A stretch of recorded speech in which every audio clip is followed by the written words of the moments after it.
लोग उसका इंतजार कर रहे होते हैं।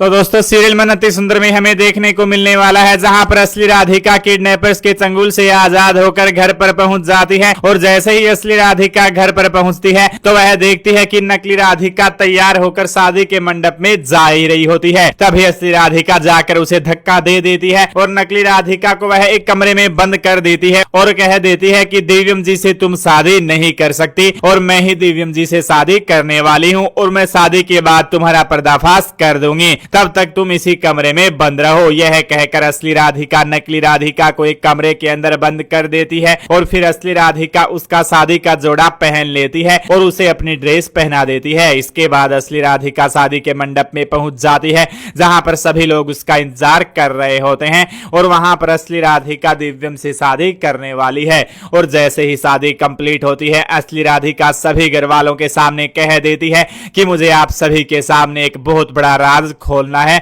जिसे सुनकर आप में से कई को तो यकीन ही नहीं होगा। इसके बाद असली राधिका बता देती है कि पिछले कई दिनों से मैं घर पर नहीं थी और 2 महीने पहले ही मैं घर छोड़कर चली गई थी। यह सुनकर सभी के होश ही उड़ जाते हैं और दिव्यम कहता है कि राधिका तुम ये क्या मजाक कर रही हो, क्योंकि तुम तो हर रोज हमारे सामने ही रहती थी, फिर तुम 2 महीने से बाहर कैसे हो सकती हो। इसके बाद असली राधिका बता देती है कि मेरी जगह यहाँ पर कोई बहरूपिया आ गया था और आपके पास जो लड़की थी वो राधिका नहीं बल्कि वह तो मेरी हमशक्ल थी। और यह राज सुनकर दिव्यम के तो होश ही उड़ जाते हैं और किसी को यकीन ही नहीं होता कि आखिर ऐसा